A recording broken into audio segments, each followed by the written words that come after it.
So, you made a wrong turn looking for the local Panera Bread, and now you're here at the Worms Armageddon All Missions Any Percent Speedrun Tutorial Series.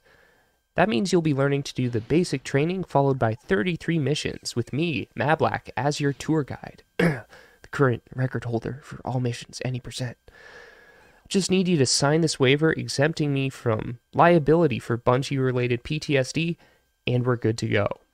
And first, let's check out a couple things in the options menu.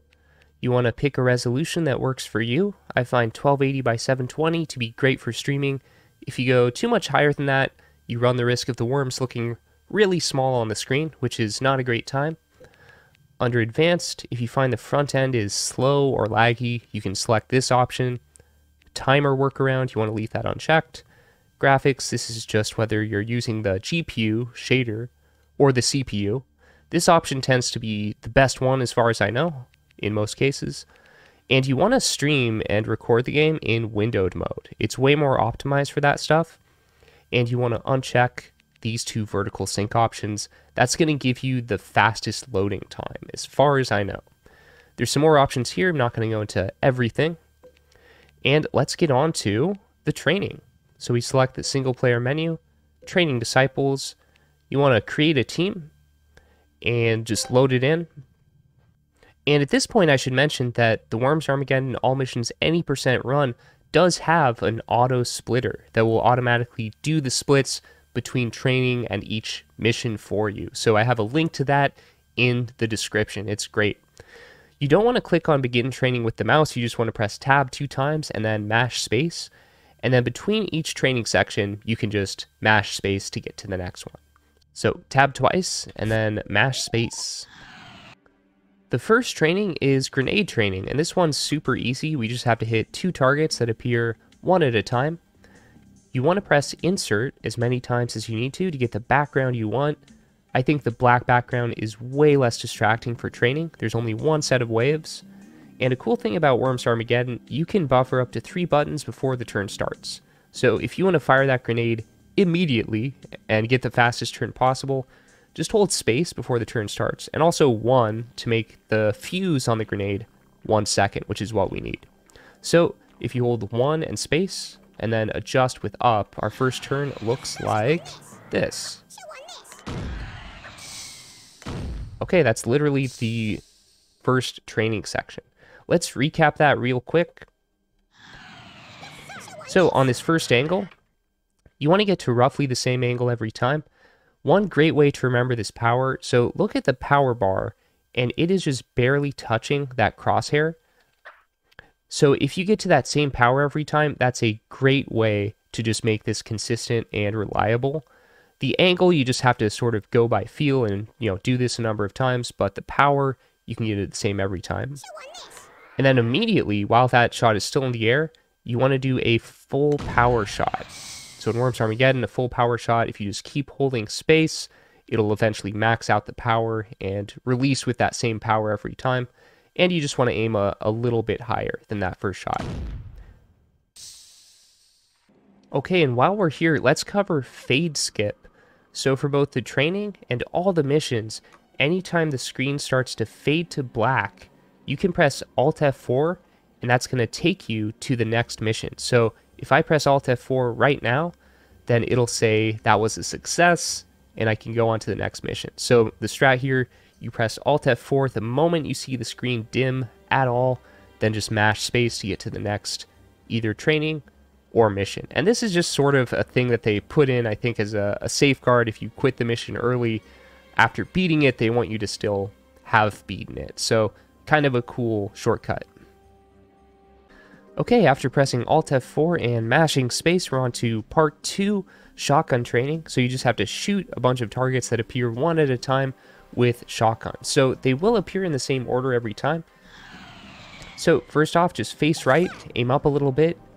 And this is another case where you can hold right before the turn even starts and space. And what I like to do here is just walk a little bit left, not quite to the edge of the platform. Aim down, hit that one, immediately aim to the right, shoot that target, And that target can be a little bit difficult. It may take more than one shot, but luckily you have infinite shots here. Okay, then we have another one to the left. And then for the final target, just to save a little time, instead of walking to the right of this platform and then shooting down, you can actually shoot through this platform first and then shoot down. So that can save a little bit of time. Let's just look at that one more time. So we have the right target, lower left target, far right target, upper left target, far left target, target that we shoot through the terrain to get to. Part 3 of basic training is bazooka training, and we just have to zook 2 targets. So bazooka is one of the few weapons in the game that's affected by wind. We have this wind bar in the lower right corner, and we're always going to have 4 power wind facing to the left every time on this training. So you want to aim almost directly at the target, just a bit up and do a full power shot. Then immediately aim up, and you can actually press space the moment you start aiming up. I waited a little on this one just for better control, up to you. And the power on this one, it's roughly halfway between your worm and the crosshair. You just want to practice it a bunch to get a good feel for it to hit that second target. Then once again, it fades to black. The moment it starts to fade, Alt F4 and mash space.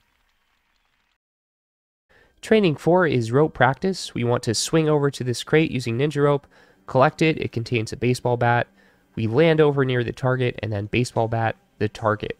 So if you've never used ninja rope before, one way to build up speed, you want to attach it, then hold up and right. That's going to build up a lot of speed. You don't really need to hold it the whole time. On this one, you don't really need to go full speed as you collect the crate. You kind of want to go a little bit slow just to make sure you grab it.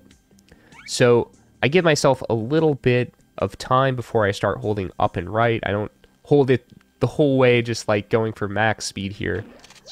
Grab the crate, do just a couple more swings, and just land gently over here. Press F7 to select bat, and just bat the target. Part 5 is grenade training 2. You'll notice it's the same grenade training as before, they just add an extra target. So you can do the first 2 shots just the same way as before. For the first one, the power bar goes roughly to the edge of the crosshair. It's a 1-second fuse. The next one is a full power shot. Now for the third shot, you can actually remember this angle and also the power, roughly speaking. So the angle, if you look at the angle of the crosshair, imagine if the angle was a perfect X, so like, you know, a perfect 45-degree angle, so that the crosshair is sort of parallel to the ground. It's making an X that's parallel to the ground, you know, like the girder that the worm is standing on. Well, you just want to go a little bit up of that, just a little bit up from there. And as for the power bar just needs to be roughly halfway between the edge of the crosshair and the middle white dot of the crosshair. And it's a 2-second fuse. That's going to get you a pretty solid shot on that last target. Training part 6 is fire punch training. For this one, we have 1 fire punch. We need to collect that crate, which contains 2 fire punches, then use those to destroy the targets. So immediately do 2 forward jumps, then we backflip, and you want to do a fire punch in midair. You don't want to do it at the very top of your jump, because if you do that, you'll actually go too high, then you'll take fall damage and buoying yourself, which is not good. So do it a little before you reach the top of your jump. Okay, then walk a little left, forward jump, walk a little left, forward jump again, and then fire punch in midair. Then once again, walk a little bit to the left, forward jump again, and fire punch in midair again. And that's it. Part 7, rope training 2. We just have to collect that crate containing a dynamite, then rope over to the target, lay the dynamite, and then rope to safety. So we shoot rope to the left, and you can grab that crate in just 1 rope. Shoot about there, and I'm pulling in with up and left. Then I'm just extending with down and left. Then I'm holding up and right, and I just do 1 fling. Just need 1 fling, attach there, extend a little bit with down and right, and then just press enter. Then all you have to do is swing over to the middle girder and you're done.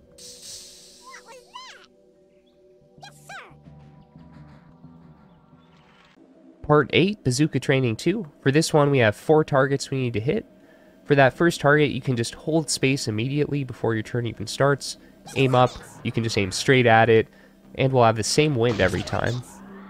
For this one, you're just aiming a bit above the target, not quite in a straight line. And this one, this is much like the previous shot. So you want to do a pretty small amount of power, just get a good feel for it by practicing it. And then for this final target, you can actually start shooting the moment that that previous Zook is in the air. So for this shot, I actually did 2 skips. If you aim a little bit higher, you'll get 1 skip, and that is just a little bit faster. So I could actually aim this a little bit higher, but you do have a huge margin for error for this final shot. This is just showcasing the bazooka's awesome ability to skip over water. Let's recap that real quick.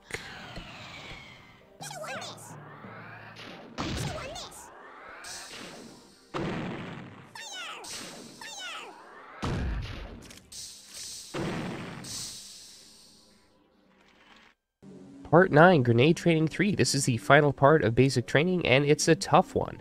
For this one, we have the same 3 targets as before for grenade, just to start off with, except the first 2 are in reverse order. So we do that full power shot with a 1-second fuse. Then we do that other shot where the power bar goes roughly to the edge of the crosshair. And for this one, we want to make sure we get that perfect X with the crosshair, so roughly 45 degrees or a little bit above. And we want to have that power bar go roughly past the edge of the crosshair, not quite hitting the center of it, and a 2-second fuse.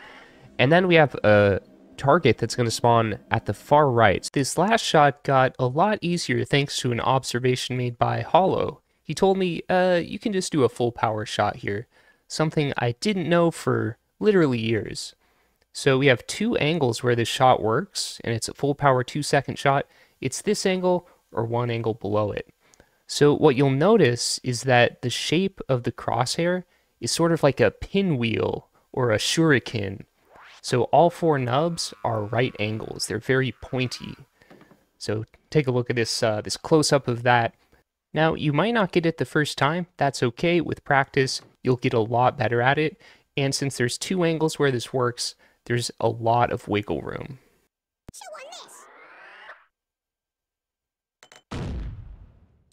Alright, now let's bring it all together. So we have that first full power 1-second shot, the lighter 1-second power shot, that above 45 degree 2-second shot, and then the full power shot. I didn't get it my first try, you can adjust as you go. And then I got it, and then the final 1-second shot, and that's it. Now from here, you want to press space just once. You don't want to overpress it. You might restart the basic training. Exit. Go to Attempt Mission, load your team that you just used, then press Tab 3 times to start Mission 1. And then just mash space. And from then on out, anytime you go between missions, you can just mash space to get to the next mission. I'm going to be releasing tutorial videos on all the missions over the next little while, so stay tuned. But if you're chomping at the bit, you just can't wait to get this speedrun underway, check out the Worms Armageddon All Missions Speedrun Notes. This is a huge document written by Ruffled Bricks that just compiles all our modern methods. It's basically up to date, and there might be a few methods that I do a little bit differently, and that's one reason I'm doing the tutorial series, just to kind of explain the exact way that I do the speedrun, and hopefully it's approachable for anybody who's taking this thing on. But yeah, definitely check this thing out. There will be a link in the video description.